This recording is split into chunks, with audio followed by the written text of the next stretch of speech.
What if the foundational agreement of modern society, the invisible contract you were born into, is actually a rigged game? Right, the one that governs literally everything. Your labor, your family, your finances. Exactly. What if this system wasn't designed to protect you, but to actively, systematically extract your resources while simultaneously demanding your silence? Savvy question. It is.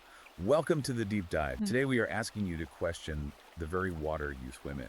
We are exploring a radically controversial perspective that attempts to challenge everything you have been told about gender labor and the fundamental structure of our civilization. That is the core premise we are unpacking today. We're doing an extensive wall-to-wall review of a newly published and incredibly incendiary ebook titled The Social Contract Men Suffer to Pay for Everyone Else by Conrad Reicher. Just released, right, Yeah. 2026. Just released in 2026, yeah.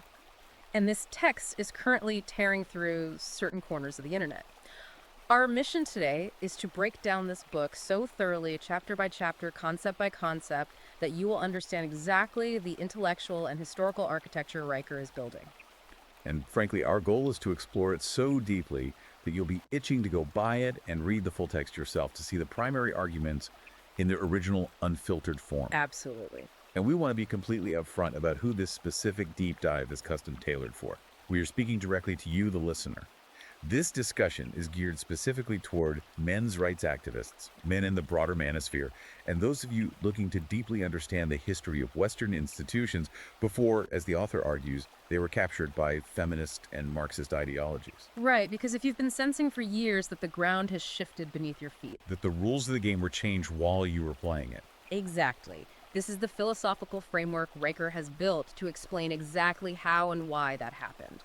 But before we go any further into what is undeniably provocative territory, I really need to issue a crucial foundational disclaimer here. Yeah, let's lay that out clearly. The book we are analyzing today contains highly politically charged content regarding feminism, systemic bias, cultural Marxism, and the modern legal system.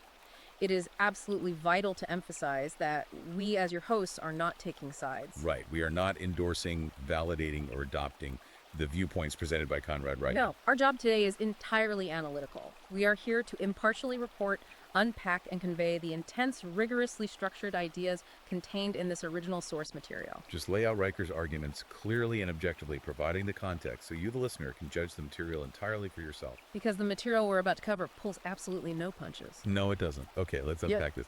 But hey, before we dive into the deep end of the pool, do us a huge favor. Like and subscribe to this show right now. Please do. And as we go through this expansive breakdown, we strongly encourage you to check out Amazon Kindle and Google Play Books to buy this fascinating ebook. You should also definitely follow the author at Conrad Mike Reicher on Substack, where a lot of these ideas are being discussed and debated in real time. Okay, so let's begin at the very foundation of his argument. The first major section of our deep dive looks at what Reicher calls the voiding of the social contract. And it introduces a central concept he terms the carrier class. The carrier class. Right. In Chapter 1, which he titles The Unsigned Contract, Reicher takes a very legalistic, clinical approach to the idea of the social contract. And usually, when we hear social contract, we think of high school civics or grand philosophical concepts from John Locke or Thomas Hobbes Rousseau. Yeah, exactly. It's usually presented as this noble, abstract idea that we all voluntarily give up some of our absolute stated nature freedoms to a governing body in exchange for protection paved roads, a functioning, polite society. It's treated as a philosophical metaphor. It's treated as a metaphor, but Reicher's first major rhetorical move is to drag this concept out of the realm of abstract philosophy and right into the harsh fluorescent light of Black's Law Dictionary. Oh, wow. Yeah, he argues that if the state is going to enforce obligations on men with the literal threat of physical imprisonment, if they are going to garnish wages, seize assets, mandate behaviors, then this so-called contract must be evaluated under the actual rigorous legal standards of contract law. Which is a fascinating framing device, because he says, look, a valid contract, any valid contract in the history of Western jurisprudence requires 4 specific non-negotiable elements. Offer acceptance, consideration, and mutual assent. Right. And Reicher meticulously attempts to demonstrate that when it comes to the modern state's relationship with men, the state fails all 4 of those tests completely. Let's break down how he frames that failure. First, you have the offer. In a normal contract, one party offers a service or a good. Riker argues the modern state doesn't offer men a mutually beneficial arrangement. It offers them threats. It offers the terms of compliance. Then second is acceptance. Right, a contract requires the second party to willingly accept the offer. The state, Riker notes, doesn't wait for your acceptance. It extracts your money and compliance at gunpoint, or at least the looming threat of the police power of the state. Which leads to the third element, consideration. For a listener who might not be a lawyer, consideration basically means the mutual exchange of value. I give you money, you give me a car. Both sides get something. Precisely. And Riker posits that the consideration in the modern social contract is entirely one-sided. His view is that men toil, men produce, and the state consumes and redistributes that production to others. And finally, the fourth element, mutual assent, sometimes called a meeting of the minds. Riker points out the obvious but profound fact that you never signed this document. You never sat down at a table and agreed to these terms, and more importantly, you are not legally permitted to opt out. I have to say, the analogy he uses to illustrate this is incredibly stark. He compares the modern state to a mafia organization demanding protection money. He writes something to the effect of, if a group of armed men in suits knocks on your door, demands 30% of the fruits of your labor under threat of locking you in a cage, and tells you it's for your own protection, we correctly identify that as an extortion racket. But when the state does the exact same thing, utilizing the exact same underlying threat of physical force, we are socially conditioned to call it civic duty. And he pushes that analogy further. He asks what happens when the police themselves act as the mafia's enforcers. What happens when the institutional body that is supposed to be arbitrating justice is actually the primary beneficiary of the theft? He is completely reframing taxation's civic duty and legal compliance as a highly sophisticated, multi-generational extortion racket targeted specifically at male productivity. But let me play devil's advocate here, because the immediate counterargument anyone would raise is, wait a minute, taxation is the price we pay for a civilized society. Yeah. It builds the roads, funds the fire department, keeps the water clean. How does he square his mafia analogy with the fact that society requires resources to function? That is a crucial question, and it leads directly into chapter 2 of the book, which he titles The Extraction Engine. This is where Riker moves from abstract legal theory into what he calls the arithmetic of extraction. The arithmetic of extraction. Right. He actually doesn't deny that a civilized society requires resources. What he challenges is who is providing those resources and who is consuming them. Okay. He argues that you cannot understand the male condition in the modern West through sociology, philosophy, or feelings. You have to look at the cold, hard equations of production versus consumption. This is where he introduces his defining concept, the carrier class. The carrier class. He spends a lot of time on this term. How exactly does he define it? He defines the carrier class as the demographic of men who are actively bearing the economic, physical, and infrastructural weight of civilization. So the men paying the majority of net taxes, doing the dangerous physical labor, maintaining the power grids, the sewage systems, the supply chains. Yes. But the critical part of his definition is the social dynamic. He argues these men are bearing this massive load while simultaneously receiving nothing but cultural contempt, derision, and legal disadvantage in return. He even brings biology into it, right? He points out that in biological terms, a carrier is an organism that hosts and transports something else. And often the thing being carried actively exploits or degrades the host. That is a heavy, almost parasitic metaphor to apply to society. It is an incredibly heavy metaphor, and he attempts to back it up with his theory of wealth transfer. Riker's core claim in this chapter is that modern society operates as a massive institutionalized transfer mechanism. Moving wealth from men to women. Exactly. It moves wealth from men whom he identifies strictly as net taxpayers, meaning over their lifetimes they put more into the system than they take out, to women whom he identifies, based on his data analysis, as net tax consumers. I want to make sure I understand his framing here. He's saying that the entire apparatus of government grants welfare, subsidized healthcare, and expansive social programs is essentially an extraction engine fueled almost exclusively by male labor. That is exactly his argument. He cites statistics, and again we are reporting his claims here, stating that men pay approximately 72% of all net income taxes. Wow. He builds a hypothetical scenario to illustrate the fragility of this system.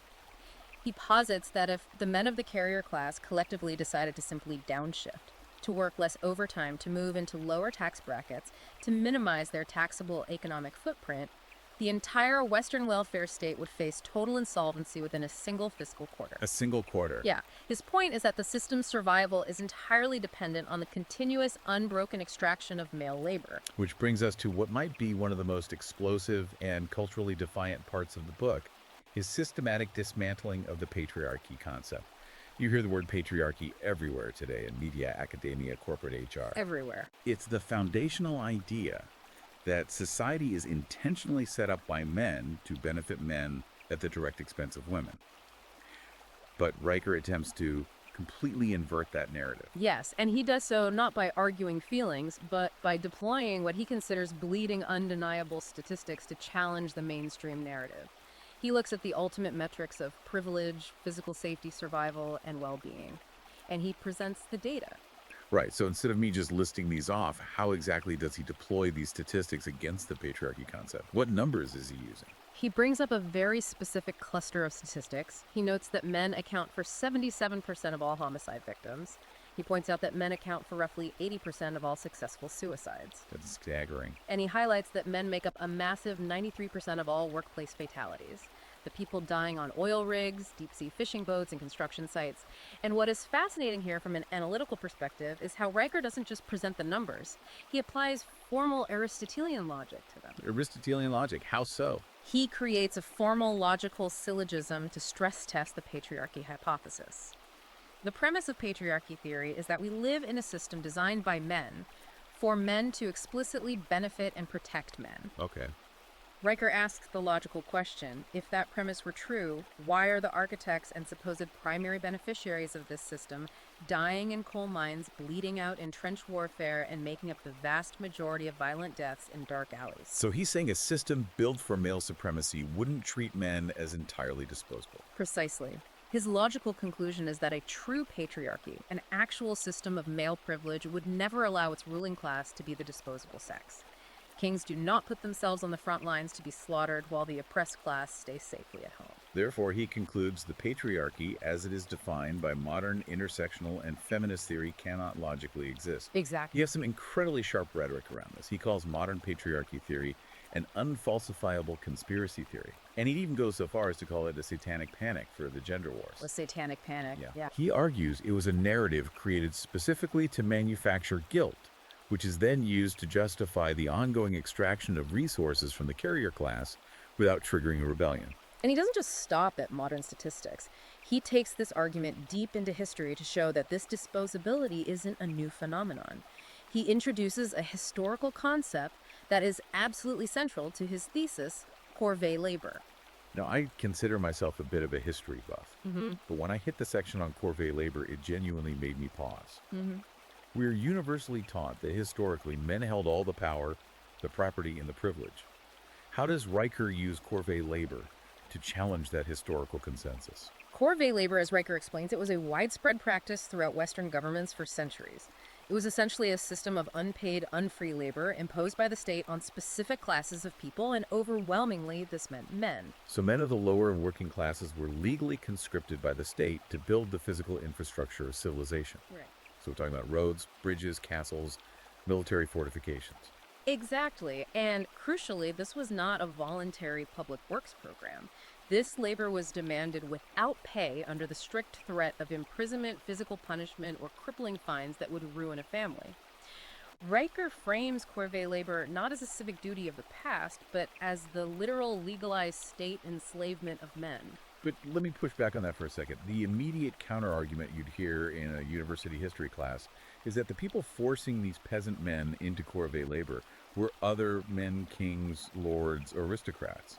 So it was still a male-dominated hierarchy. Does Riker address that? He does, and his counter to that is that pointing out the gender of the elite ruling class does not negate the oppression of the 99% of men at the bottom. Okay. He argues that framing history as men oppressing women completely ignores the reality that history is largely the story of a tiny elite utilizing state violence to extract labor and blood from the vast majority of ordinary men. He points out the bitter irony that the very historical roads and public squares that modern activists use to march and protest against supposed historical male privilege were quite literally built by men who were drafted into forced labor. That is a staggering perspective shift.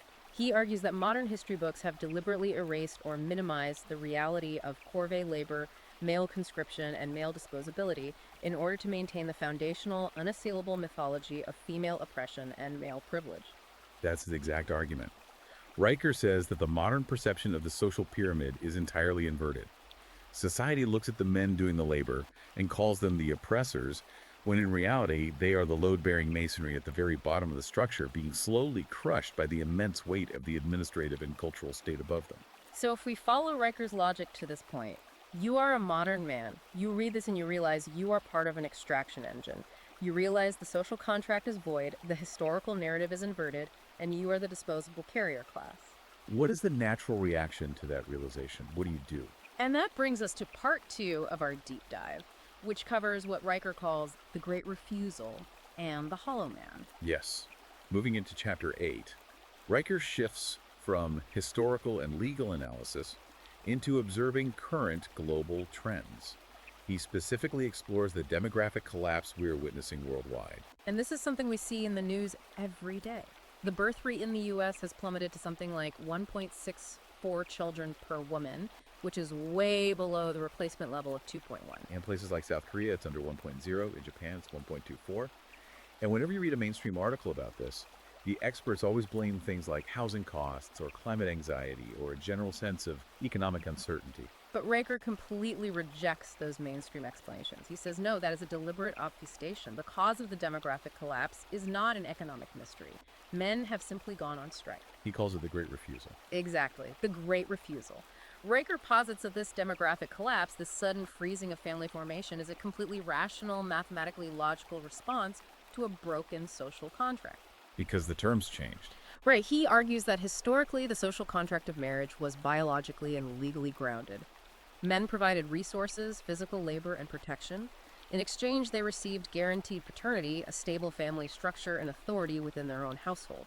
It was a reciprocal arrangement.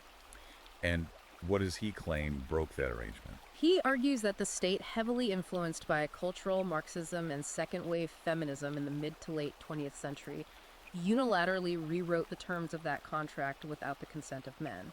And the primary mechanism for this, according to Riker, was the introduction and widespread adoption of no-fault divorce. Let's expand on that, because no-fault divorce is usually championed as a massive leap forward for civil rights, allowing people to escape abusive or dead marriages without having to prove infidelity or cruelty in court. How does Riker view it so negatively?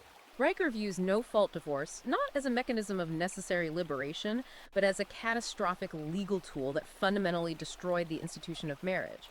He argues it transformed marriage from a binding, lifelong institution of stability into what he calls a temporary arrangement terminable at female whim. And terminable with severe financial consequences for the man. Exactly. His argument is that under no-fault divorce, the party who breaches the contract, the party who chooses to leave, which statistically is initiated by women in roughly 70 to 80% of cases, often suffers no penalty, and in fact is frequently financially rewarded through alimony and unequal asset division. So because the terms of the deal were changed unilaterally by the state to remove male protections, Riker argues that modern men are simply looking at the new terms, running the math on the risk versus reward, and clicking reject. They are refusing to sign the contract. And what makes this book so compelling, whether you agree with him or not, is that he makes this abstract theory incredibly concrete with detailed case studies. He doesn't just rely on high-level demographic theory. He dedicates significant portions of the book to specific narrative anecdotes that really stick with you. They really anchor the theory. Let's spend some time unpacking these because they form the emotional core of his argument. Let's talk about the first case study, Nathan, who Riker calls the van dweller. Nathan's story is deeply illustrative of Riker's point about the strike. Nathan is a 28-year-old brilliant electrical engineer. On paper, he is exactly the kind of highly productive, high IQ individual a society relies on for technological advancement. Right, he could easily be making mid-six figures in the corporate tech world, paying massive amounts of taxes and funding the system. But instead of doing that, Nathan lives in a converted Sprinter van. He works part-time, mostly cash-in-hand jobs just to cover his basic necessities. He intentionally pays as close to zero in income tax as legally possible. He has zero debt, zero property, and zero intention of ever getting married. And from the outside, the mainstream media would look at Nathan and write an article about failure to launch syndrome or the laziness of modern youth. But why is Nathan actually living this way, according to Riker? Because of what Nathan witnessed. Riker details the story of Nathan's father. His father was a top-tier surgeon, a man who literally saved lives, worked 80-hour weeks, and fulfilled every traditional obligation of the carrier class. But after 22 years of marriage, his wife filed for a no-fault divorce. And the ensuing family court battle was, as Riker describes it, an absolute annihilation. What specifically happened in the court? According to the case study, the court ruled that the mother's lifestyle entitlement, her right to continue living at the exact economic standards she enjoyed during the marriage, completely superseded the father's right to the fruits of his own ongoing labor. So Nathan's father lost his medical practice, lost his primary residence, had his retirement accounts gutted, and was ordered to pay a staggering amount of ongoing alimony that essentially rendered him an indentured servant to his ex-wife for the rest of his working life. And Nathan, as a young man, had a front row seat to this destruction. Yes. Nathan watched the state legally strip a highly productive, compliant man of everything he had built. So Nathan, being an engineer, ran the math. The expected value calculation. Exactly. Nathan looked at the traditional path: get a degree, work 60 hours a week, buy a house, get married, sign the state's marriage contract. And he realized that the legal risk of losing it all, based entirely on the unilateral decision of another person backed by the state, made the expected value of that path zero, or even negative. So Nathan didn't fail to launch. He made a highly rational survivalist choice to entirely opt out of a rigged game. He starved the extraction engine of his labor. That is a chilling perspective on the van life trend. It completely reframes it from an aesthetic lifestyle choice into an act of silent economic rebellion. And then there's the second case study, which is honestly just heartbreaking to read. Riker calls him Miguel the extracted father. Let's break down Miguel's story because it highlights the utter asymmetry of the family court system that Riker is so furious about. Miguel's story focuses heavily on the enforcement mechanisms of the state. Miguel is a blue-collar guy, a construction worker. He goes through a divorce and has a child. For 18 years, Miguel did everything the court ordered him to do regarding his financial obligations. He paid his child support. He never missed a single payment. He worked grueling overtime hours just to cover the mandated periodic increases in that support. He maintained expensive health insurance for his child just as the court decree demanded. He was the definition of compliance. And he wasn't an absentee father. He desperately wanted to see his kid. Exactly. The court had ordered visitation rights for Miguel, but Riker details how Miguel's ex-wife engaged in a systematic campaign of parental alienation. Over the course of those 18 years, Miguel would drive 4 hours each way on his designated weekends, only to be turned away at the door. His ex-wife flatly denied him his court-ordered visitation 17 separate times. 17 times, defying a direct order from a judge. Yes. And this is the absolute crux of Riker's argument regarding the family courts. For Miguel's ex-wife, defying a court order 17 times resulted in absolutely no legal consequences. There were no fines levied against her. No police were sent to her door to enforce the visitation. The judge offered nothing but mild rebukes. But Riker immediately contrasts that with what would have happened to Miguel. Right.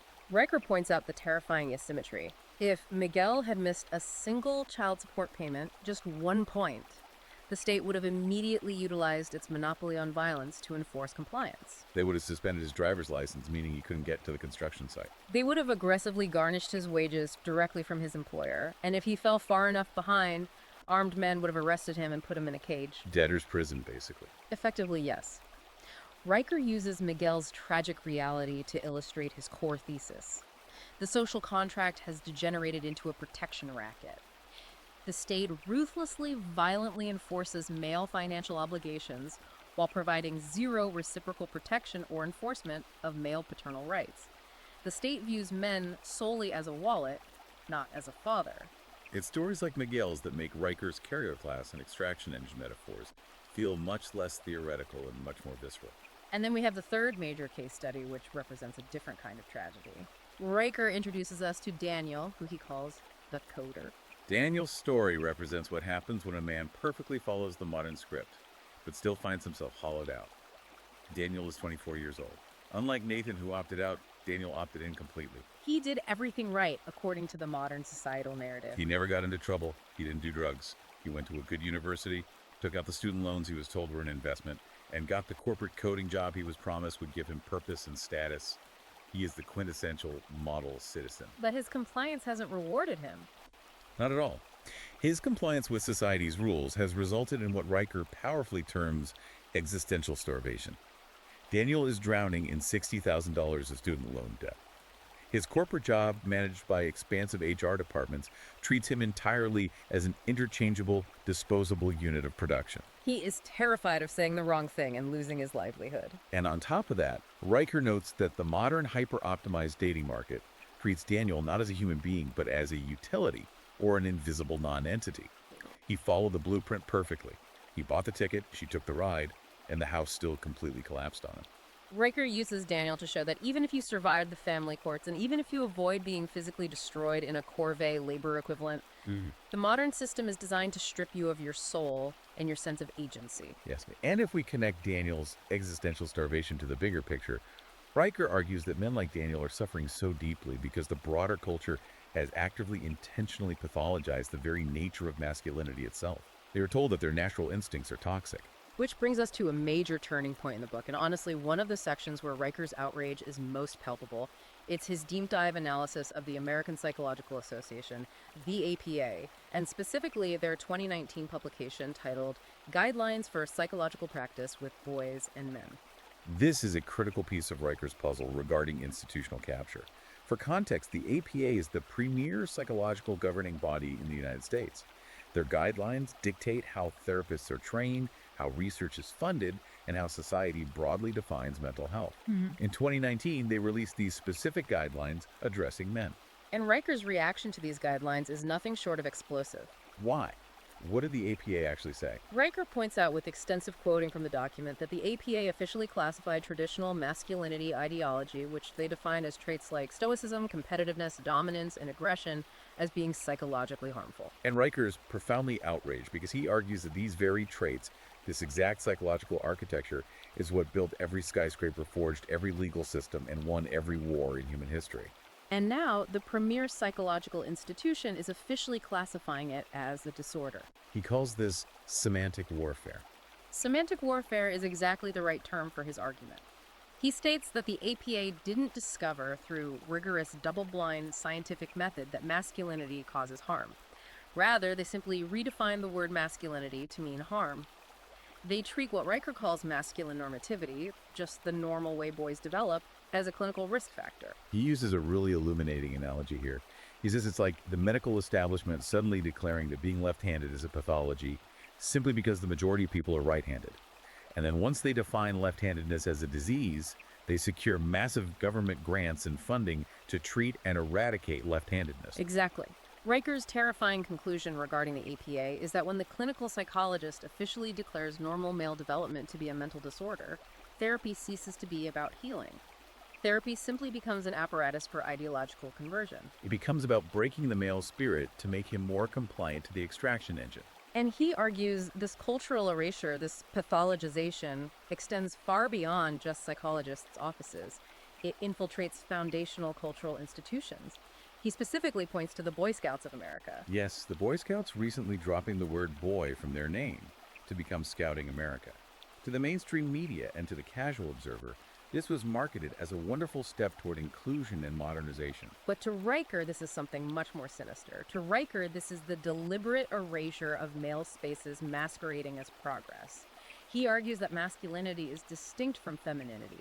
It is not a default state. It requires specific, distinct cultivation through ritualized challenge, hierarchy, and mentorship from older men. When you burn down the specific institutions that were historically designed to channel male energy and build men institutions like the Boy Scouts, the underlying psychological need for young men to prove themselves doesn't magically disappear. Right, that energy has to go somewhere. Exactly. Riker argues that because the sanctioned constructive avenues for self-proof have been destroyed or pathologized, that raw male energy is simply driven underground into pathological, unsanctioned expressions of destruction. Gangs, extreme online radicalization, or profound self-destruction. There's a line from the book in this section that really hit me hard. You can't drain the swamp pave over the ecosystem and then act shocked when the frogs mutate into monsters. That encapsulates his view on what society is doing to young men perfectly. Okay, so we've covered the voiding of the contract, the demographic strike, the heartbreak of the family courts, and the pathologization of masculinity. The obvious burning question is, how did this happen? How did all these seemingly disparate institutions, the APA, the Boy Scouts, the family courts, the university systems, how did they all align so perfectly against the carrier class? Was this an accident? Was it organic cultural drift? Riker answers that with a resounding no, it was not an accident. That brings us to part 3 of our deep dive, which covers institutional capture and the burning library. This is where Riker steps back and delves into a deep historical analysis to explain the precise strategy of how these institutions fell. And he points the finger directly at a very specific historical figure and a specific school of thought. Let's make sure we define these terms clearly for the listener because they get thrown around a lot as political buzzwords, but Riker uses them very specifically. He points to Antonio Gramsci and the Frankfurt School. Yes. Let me stop you there. Yeah. When someone says cultural Marxism or mentions the Frankfurt School, what exactly is Riker referring to in the context of his argument? It's crucial to define this. Antonio Gramsci was an Italian Marxist philosopher writing in the early 20th century. Traditional Marxism, like the kind implemented in the Soviet Union, believed that revolution had to be an armed, violent uprising of the working class, the proletariat seizing the physical means of economic production, the factories, the farms. A bloody revolution. Right. But Gramsci looked at Western capitalist societies and realized that a violent revolution wasn't going to work there. The workers were too comfortable. So Gramsci articulated a new, highly specific strategy. He realized that true power doesn't just lie in who owns the factories. True power lies in who controls the culture, who defines what is normal, what is moral, and what is true. He called this cultural hegemony. And how do you achieve cultural hegemony? Through what is famously termed the Long March through the institutions. Gramsci, and later the thinkers of the Frankfurt School, a group of social theorists who blended Marxism with Freudian psychoanalysis, argued that revolutionaries must systematically infiltrate and capture the entities that shape public consciousness. So instead of storming the Bastille with pitchforks, you quietly get a PhD and become the dean of a university. Exactly. You capture the universities, the teacher training colleges, the professional licensing bodies like the APA, the mainstream media, and eventually the corporate human resources departments. You transform society from the inside out without firing a single shot. And one of the most maddening points Riker makes is that these theorists didn't even hide what they were doing. They wrote massive, dense academic books about it. They wrote grant applications detailing their intent to dismantle traditional Western structures. But as Riker points out, if you, as a normal citizen, pointed out that this capture was happening, you were dismissed as a paranoid conspiracy theorist. And once the capture was complete and the evidence became entirely undeniable, you were called a reactionary bigot just for noticing that the rules had changed. A critical functional element of this capture, according to Riker, is what he calls the great replacement of knowledge. In order to maintain control over these captured institutions, the new ideology had to ensure that the populace couldn't effectively argue against them. Riker argues that there has been a deliberate systematic erosion of classical Western education, specifically focusing on the removal of something called the trivium. Let's define the trivium for you, the listener, because it's absolutely central to understanding Riker's thesis on education. The trivium was the absolute foundation of classical Western education for centuries. It consists of 3 sequential parts: grammar, logic, and rhetoric. Right. Grammar is learning the basic facts and mechanics of language. Logic is learning the mechanics of thought, how to construct a valid argument, how to identify fallacies, how to separate truth from falsehood. And rhetoric is learning how to persuasively communicate those logical truths to others. It's basically an operating system for critical thinking. It is. And Riker claims the trivium was systematically purged from modern public education for a highly specific, tactical reason. Because a mind rigorously trained in formal logic is entirely capable of dismantling modern intersectional and feminist arguments. For those who might not know, intersectionality is the theory that different forms of social stratification like class, race, sexual orientation, and gender do not exist separately, but are interwoven, creating complex systems of oppression and disadvantage. Yes, and while intersectionality presents itself as a complex academic theory, Riker argues that structurally it often relies on circular reasoning, emotional manipulation, and completely unfalsifiable claims. If a student deeply understands formal logic, if they understand the law of non-contradiction or how to spot a post hoc fallacy, they can easily deconstruct these modern academic theories. But the captured institutions, Riker argues, absolutely do not want citizens capable of logical deconstruction. A populace that can think critically is a threat to the extraction engine. Exactly. So they replaced the rigorous trivium with an educational focus on narrative lived experience, and what Riker brilliantly and scathingly terms emotional incontinence. They replaced the scientific method, objective truth, and rigorous debate with subjective feelings and identity politics. Which makes total terrifying sense when you look at how language itself is weaponized in the modern era. Riker uses this incredible historical observation from the British philosopher Bertrand Russell to explain this phenomenon. It's about word conjugation. Yes. Russell's conjugation is a fascinating rhetorical concept. Russell noted that you can describe the exact same objective behavior using three different words, and those words will trigger three completely opposite emotional responses in the listener. The classic example Russell used is, I am firm, you are stubborn. He is pig-headed. Right. The underlying behavior is identical. Someone is unyieldingly adhering to a position. But the emotional color coding changes everything. Firm is a compliment. Stubborn is a mild critique. Pig-headed is an insult. And Riker applies this conjugation concept directly to the modern buzzwords we hear every day. He shows how the captured media and academic institutions use this to control the narrative. For instance, when a man explains something factually or corrects an error, it is no longer conjugated as teaching or correcting. It is maliciously conjugated as mansplaining, which artificially frames a factual correction as an act of gendered condescension and aggression. He provides another great example with economic data. When looking at disparities in average earnings between men and women, the objective data shows differences based largely on choices in college majors, hours, worked willingness to commute, and occupational hazards. But instead of conjugating that as differing economic choices, the media universally conjugates it as the wage gap or evidence of systemic bias. It assumes malevolence where none exists. And Riker points out why they are able to maintain this linguistic monopoly. He cites a Reuters Institute study showing that roughly 80% of modern mainstream journalism graduates are women. This is a crucial data point for Riker. He argues that this demographic overwhelming dominance creates an unassailable monopoly on the narrative. Because the demographic producing the news, writing the articles, and choosing the adjectives is never the primary subject of the negative news. It allows them to reserve all the negative emotional color coding for men. It allows them to systematically define men as the problem facilitating what he views as the ongoing replacement of the carrier class. And it's vital to point out that this ideological capture isn't just a cultural annoyance. It's not just about annoying articles on the internet. Riker highlights that it is a massive, multi-billion-dollar economic grift. He uses a hypothetical example at a prestigious university. He calls the university Bumble clearly a stand-in for a place like Duke or Yale, to illustrate the sheer parasitic economics of modern bureaucracy. The Bumble example is incredibly clarifying. Riker asks us to imagine a university administrator with a title like Director of Masculinity Studies or Dean of Diversity and Inclusion. This administrator earns, say, $140,000 a year, plus full university benefits, pension, and a staff. And Riker asks the crucial follow-the-money question. How is that exorbitant salary actually funded? Where does the money come from? He points out that it does not come from the administrator producing anything of tangible value. It is funded directly by the exorbitant tuition dollars of the students. And more specifically, it is heavily subsidized by the young male STEM students who are taking out massive, non-dischargeable federal loans to get grueling engineering, physics, or computer science degrees. The irony is so profound, it's almost dizzying. It is. The system literally extracts resources in the form of decades of future debt. From the productive class, the young men learning how to build the bridges, maintain the power grid, and write the code.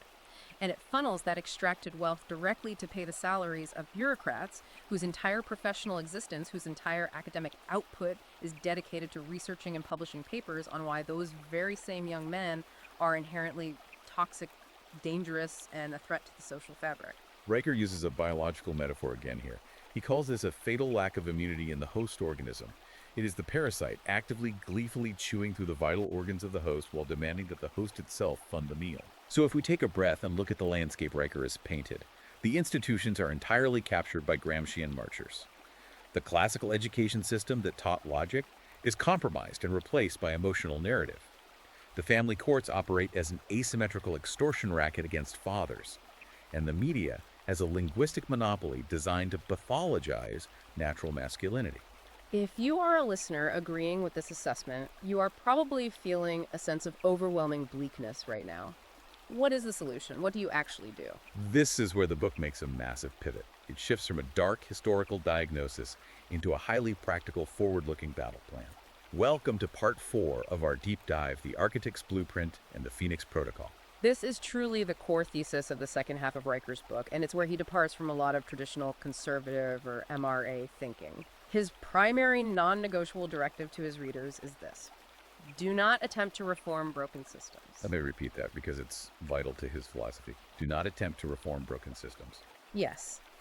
To explain why he uses a brilliant analogy of a rigged casino, he says, imagine you are sitting at a poker table where you know the dealer is actively paid by the house to ensure you lose. Furthermore, the house takes 70% of whatever meager winnings you might scrape together to fund the lounge singer who actively insults you between songs. Terrible situation. Exactly. Riker argues that in that scenario, you don't win by playing more hands. You don't win by writing strongly worded letters to casino management. You don't win by voting for a different pit boss, hoping your polite good behavior will inspire the owner to magically change the rules in your favor. No. The only way you win that game is the guy who finally realizes the game is rigged, flips the table, takes his remaining chips, walks out the door into the night, and builds his own game somewhere else. Riker calls this going Galt, which is a direct reference to Ayn Rand's seminal novel Atlas Shrugged, where the productive creators of society simply stop working and retreat to a hidden valley, allowing the parasitic society to collapse under its own weight. Riker argues that men must bankrupt the casino of modern society by systematically depriving it of their chips, meaning their excess labor, their tax dollars, their intellectual property, and their participation in rigged institutions. But wait, a lot of critics would here walk away and think he's advocating for men to just retreat to the woods, live in a cabin, and surrender the culture entirely to the people running the extraction engine. Is he just advocating for giving up? Not at all. And this is a critical distinction. He is not advocating for a retreat into helpless isolation. To counter that, Riker lays out a highly specific, actionable replacement strategy in chapters 11 and 15. His goal is the construction of a robust, capture-proof parallel economy. It's not about hiding. It's about building alternative infrastructure that the state cannot easily co-opt or destroy. Let's look at the specific layers of this parallel economy he proposes, starting with the financial layer, which is arguably the most important if we're talking about escaping an extraction engine. Riker points to a very specific date in history, January 3rd, 2009. That is the date the Genesis block of the Bitcoin network was mined. Riker views Bitcoin not just as a financial speculation, but as the ultimate mathematical escape hatch from the social contract. Why Bitcoin specifically? What does it solve in his framework? Because it addresses the core vulnerabilities he outlined earlier. Bitcoin is inherently censorship resistant. It has a fixed supply, so it is uninflatable by central banks. And most importantly, for men concerned about family courts, it is mathematically seizure resistant. Right, because a judge can't access it. Riker points out the terrifying reality that a family court judge can freeze your traditional bank account with a single phone call. They can electronically garnish your paycheck before you ever see it, but they cannot mathematically confiscate a cryptographic private key stored safely in your own head. It's asset protection not by legal maneuvering, but at the fundamental protocol level of mathematics. Exactly. And then he moves to the media layer. We talked extensively earlier about the 80% female journalism monopoly and the control of narrative.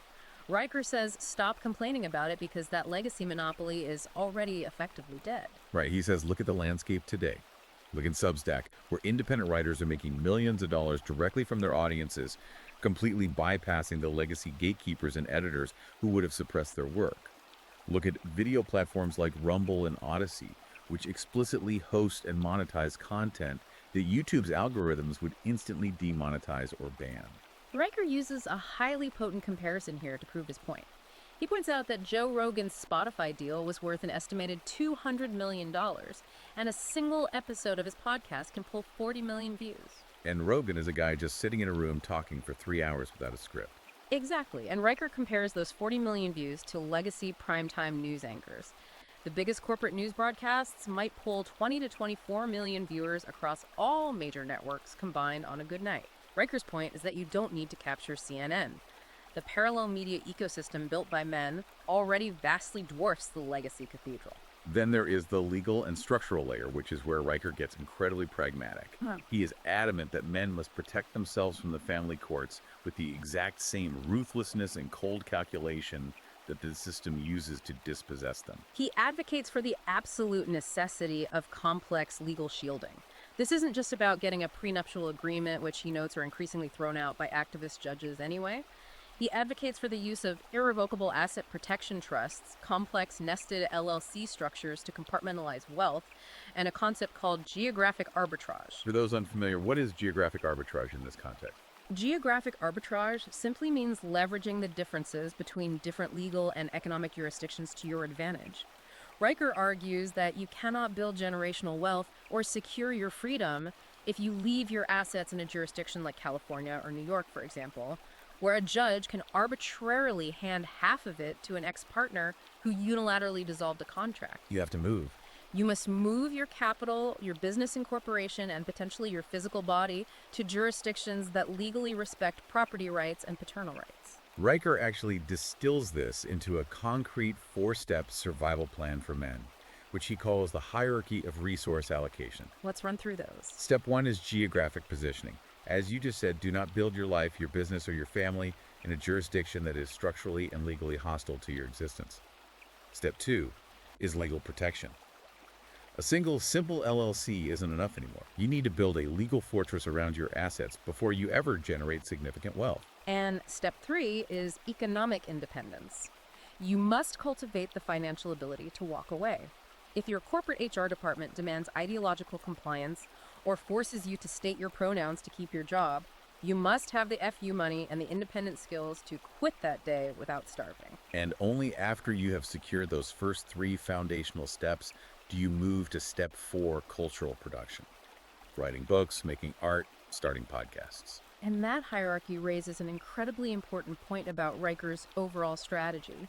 He has deep, almost visceral contempt for online-only resistance. He really goes after the keyboard warriors, doesn't he? He does. He argues that men who spend their days just complaining anonymously on Discord servers or arguing in endless Reddit threads or posting angry memes on X are not actual threats to the establishment. In fact, he argues they are useful to the establishment. Useful. Yes, they are just using pressure release valves. They vent their righteous anger online, feel a false sense of accomplishment, and then go right back to their cubicle on Monday to pay taxes and fund the extraction engine. He says, the system does not fear a Reddit thread. The system fears men shaking hands in the real world. It fears men forming actual localized economic networks, trading in hard money, and building physical alternatives. Which perfectly encapsulates what Riker calls his build not burn principle.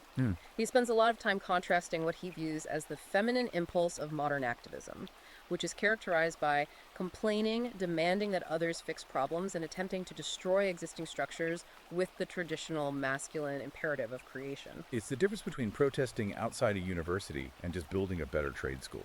Precisely. Yeah. Riker says that every moment you spend raging online about wokeness in the NFL or complaining about the casting of a bad superhero movie is a precious moment you aren't spending building the alternative.